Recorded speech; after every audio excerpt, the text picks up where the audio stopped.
James, we're here today with a very special guest, and she is 13-year-old Barbara. And Barbara, we have invited you to join us, and we want to talk about what leaders look like, what leadership looks like from your perspective as a 13-year-old.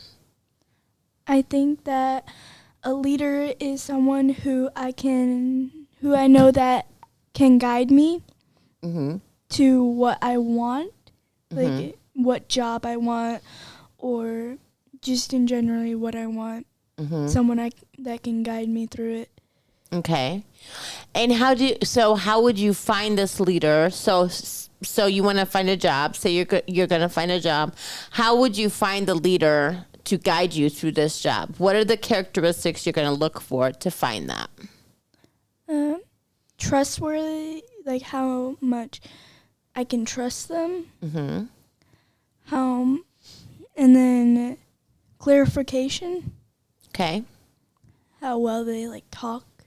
And then how well they know about that job, or just what I want. So their expertise. Yes. So they almost have to be there. They have to already be that before you can guide them. So let's take this into perspective of you're in 7th grade. So let's talk about within your classroom, your teachers. Obviously your teachers are one of those that teach you and help you get to where you're going, correct? Yeah. So when you need help from your teachers, do you just go ask any single one of the teachers, or is there certain things that the teachers have to have in order for you to feel comfortable to go ask? Well, I have different teachers for different classes, so the teacher would have to be close to the question, like what I was needed help on. Know the expertise of it. Yeah. And then they would also want to be nice, like how... Caring? Yes. So they have to care. And like how they treat other kids when they come and ask them questions. Or sometimes I don't even need help because other kids ask the questions that I was about to ask. So, yeah. So they're able to describe able to give the answers really clearly in that. James, do you have any questions for Barbara? So Barbie, what would you describe, if I can use the word, bad leadership? Someone who doesn't know what they're doing at all. Because we talked about, so they would not have expertise. Yes. So keep going. And they wouldn't be trustworthy. Okay. But what are some obvious things that you experienced? Have you experienced bad leadership, and how did it make you feel? Well, some subs, for school, they didn't really know what they were doing. Okay. They had, the paper in front of them, but they still didn't know what they were doing. So all the kids had to step up, and Were you one of the? No. You didn't? No. So what do you do in that situation? Well, I know most of the kids would probably step up. I know that most of the kids would step up to tell them that they're doing it wrong, or how the teacher would do it. But you chose not to, and that's a good thing. You allowed them to lead, even though you didn't disrespect them. Yeah. You think that's a leadership quality? To not talk about their leadership? I mean, probably not. Okay. Because you would want them to know what they're doing wrong, and what they're doing wrong, because you don't want to know more experience than the person that's trying to lead you. What do you think on that, Nancy? So they have the paper. They are actually they're the substitutes for the day, and Are you saying some students stepped up and said something, but you chose not to? Yes. Okay, why specifically did you choose not to? Well, because I knew that our teacher, she might have told the sub to do something different because she or he didn't really want to like leave out what she wanted to do with us, or she wanted to do with us, and so it probably had the sub do something else, and I didn't really want to tell her that there was this way that the teacher did, because again, the teacher might have told her something different. You wanted to mind your own business. Yes. Because you didn't necessarily know. You didn't know what happened between the teacher and the sub. And so you're not going to go stick your nose into the business, which is actually a really good quality to have, because you're going to allow them to lead based on, even though they may be doing a lousy job, at the end of the day, did the sub have it all together by that time? Pretty much, yeah. So really it wasn't bad leadership. It was just a little rusty start. Yeah. Maybe. So you allowed the sub to sit back. You sat back and allowed the sub to ease into the position. Yes. When you yourself are doing something, But sometimes they might just not really do it, like really like ease into it so easily.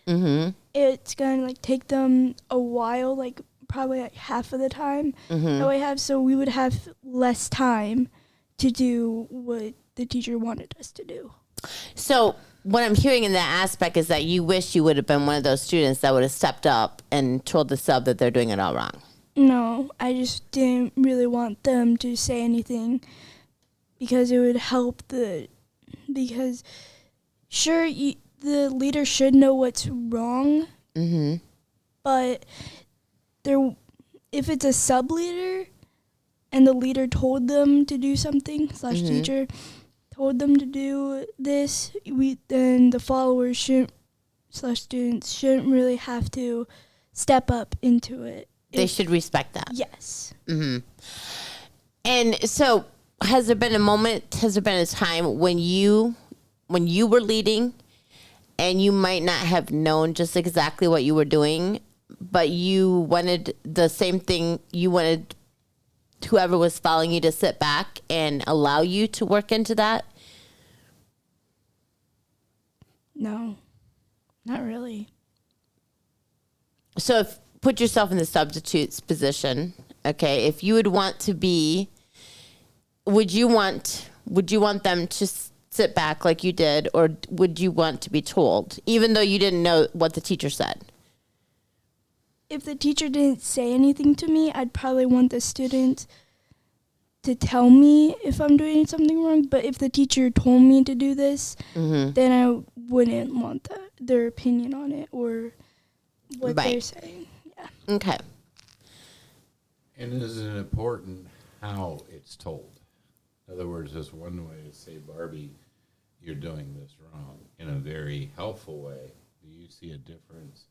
Or if I can say, Barbie, you're doing something wrong in a judgmental way. Is there a difference there that happens? Yes, there is a big difference. Describe that for me. Well, when you're saying it in a really rude way, the person will probably think that you aren't very, like, trustworthy and respectful to people.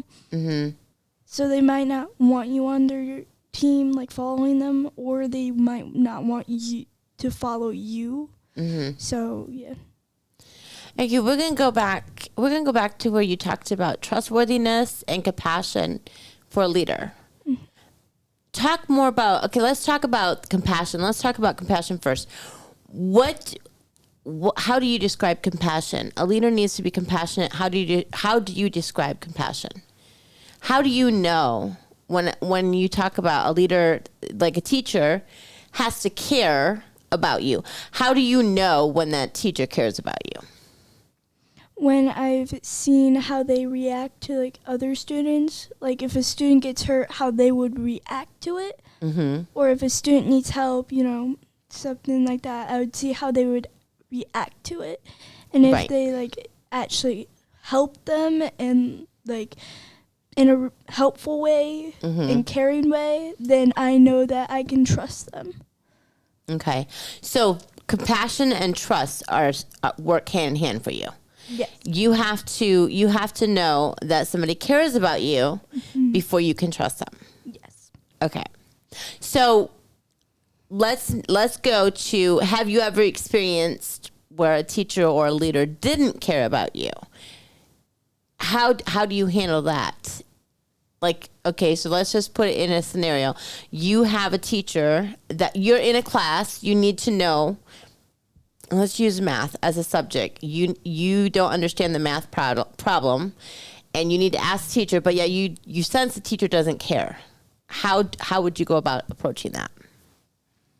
I'd probably ask someone around me first before I actually like ask her or the sub teacher, whatever.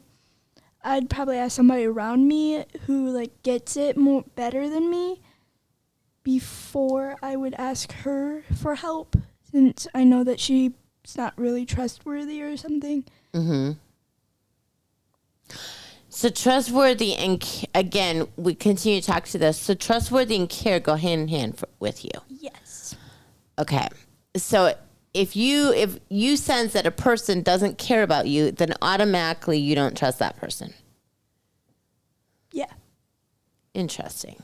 One of the things why I was pushing out the substitutes, Nancy, I remember my days, it goes way back, of course, of substitutes. And one of the things I was also pulling out that I saw that Barbie does, when a substitute comes in, a lot of times, I'm not sure if you experience it in your generation, but pretty much the kids take advantage of that. Yeah, I've heard we're having a sub right now because my teacher, he has a dental thing, but it's like all the way in another state.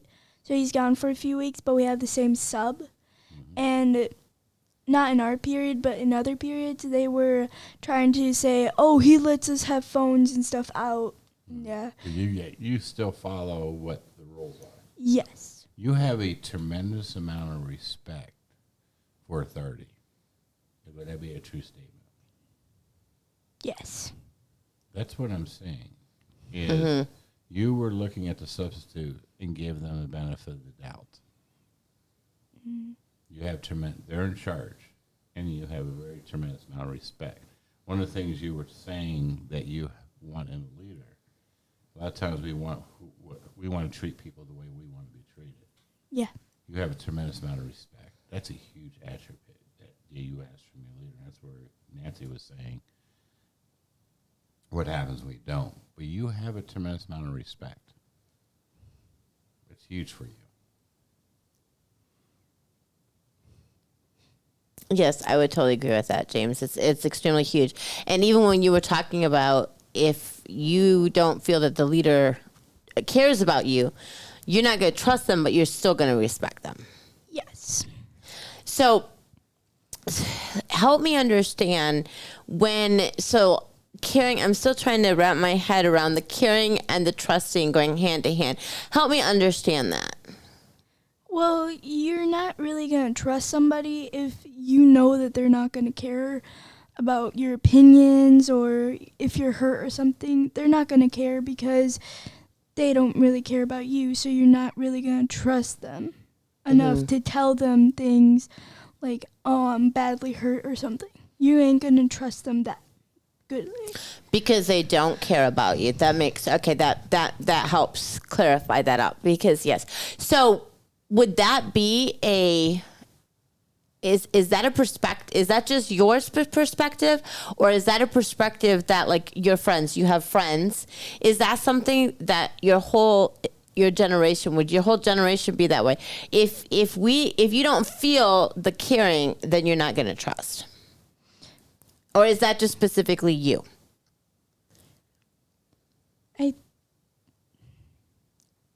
it's probably just me.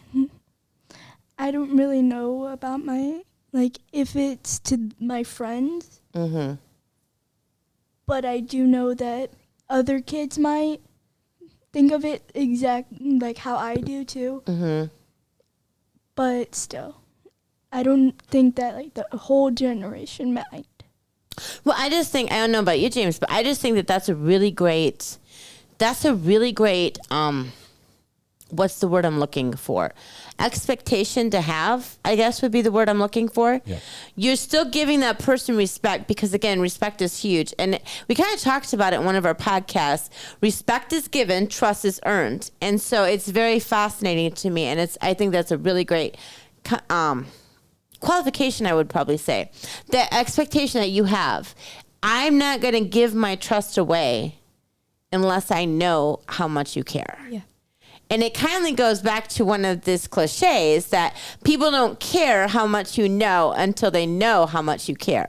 And so that's really, you're like playing that out. So that's really, yes, that's very enlightening. I definitely appreciate for sharing that. And what I'm hearing through as we continue to talk to this, Barbie, have you ever heard the golden rule?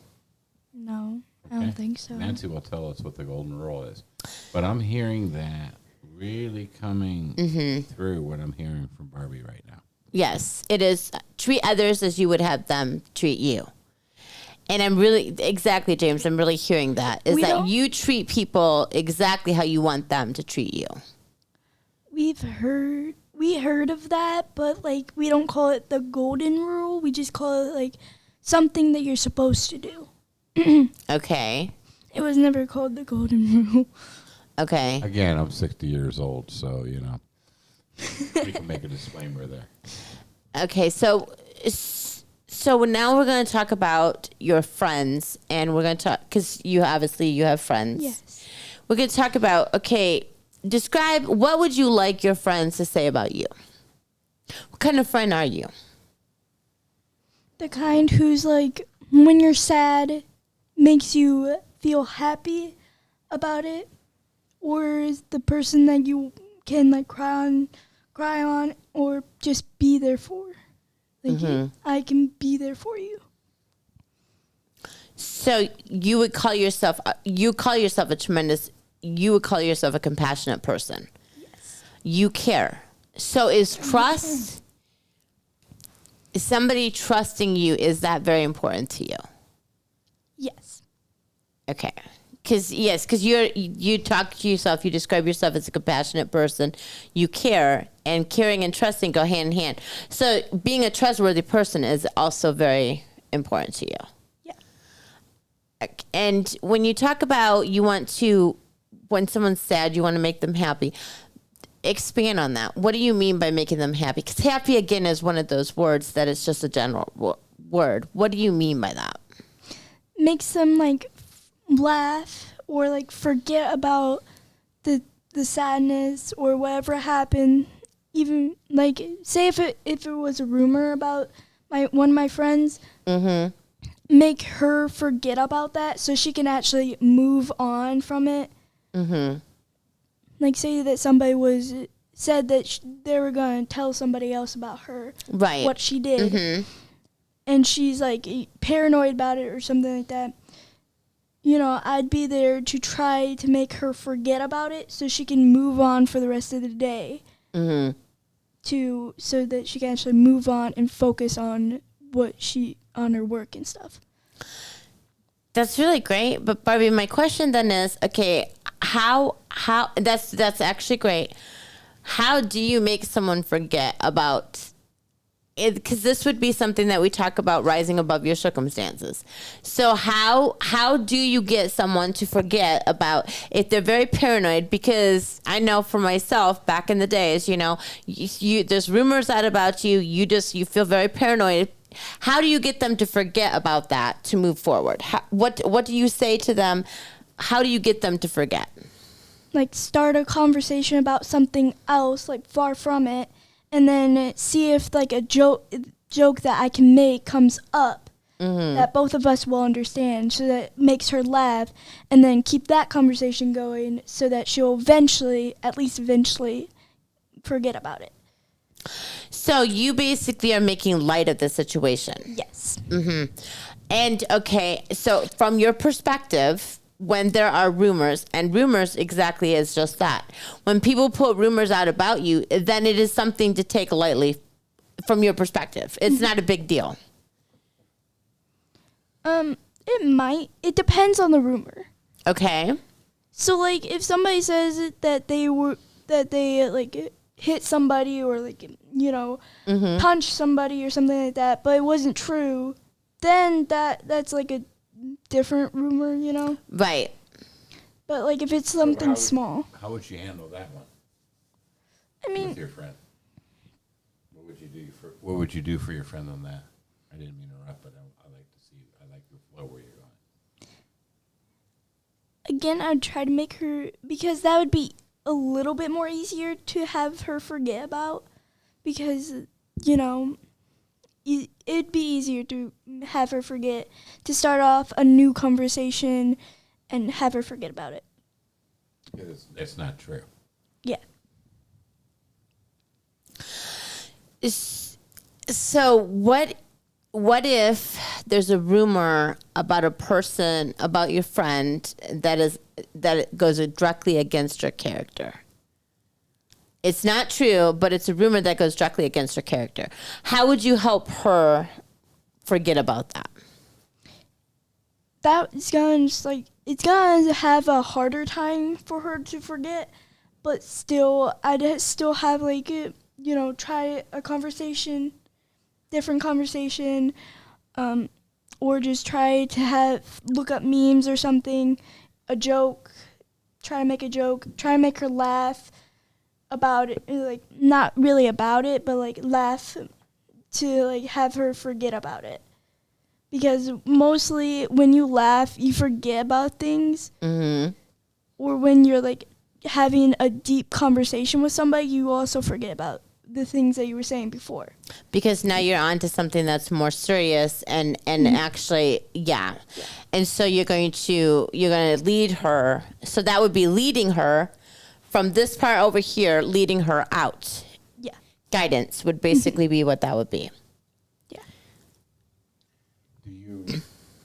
One thing I'm not hearing, and I know it's there, but before you get her to that place, do you listen? She shares Yes. that? Yeah. I do listen to her first, and then so I can see what other conversation I can think of, or joke that I can think of that can make her get off her mind. So it's very important for you in those situations, especially a rumor they're not true. You active listen. Yes. And when you're listening, because we've been hearing all along, you're actually not only active listening, but because of what we've been hearing all along, is you're actually caring and using compassion. Yeah. I don't want to put words in your mouth, but I'm just kind of. Does that make sense? Mirroring back what you're hearing. Mm-hmm. Yeah, I'm just doing a mirror for you. Is that what you do, or did I have the wrong mirror? I do that. You do that. Mm-hmm. So you know what compassion is. Yes. Let's talk a little bit about compassion from your perspective. Because I just used the word compassion. I want to hear a little bit more from your perspective of compassion.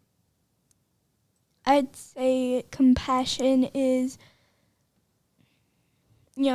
someone who's there for you, who actually cares for you, who actually listens to you, and knows what to do, or at least try to get your mind off about it.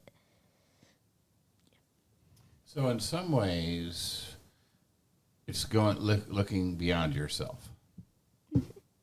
Yeah. Exactly what Nancy said earlier. People don't know how much you. People don't care how much you know until they know how much you care. So yes, it's looking outside yourself and onto the other person, totally listening and valuing their feelings, their opinions. And so you're talking about compassion and you're talking about trustworthiness. The question I'm going to ask you is, so you've described what a leader is to you. Now the question I'm going to ask you is, do you see yourself as a leader? Yeah. Okay, tell me why. I may not have like clear communication, but I have been improving myself just by myself. I have like respected others and been there for others and tried to like lead them out of their difficulties in life and stuff. And actually, in 6th grade, you were awarded a Citizenship Award, which is exactly that. Says that you're a leader of your class. That's awesome. You got something to say on that? Let's talk about the Citizenship Award. What does that mean? What did that mean to you when you received it? I don't know. It was a long time ago. I get that. It was just last year. Again, a long time ago. You don't like to talk about yourself, do you? No. And your achievements. Yeah, no. That's kind of uncomfortable, isn't it? Yeah. But so let's take that outside away from you. What do you look at? What do you think a Citizenship Award is?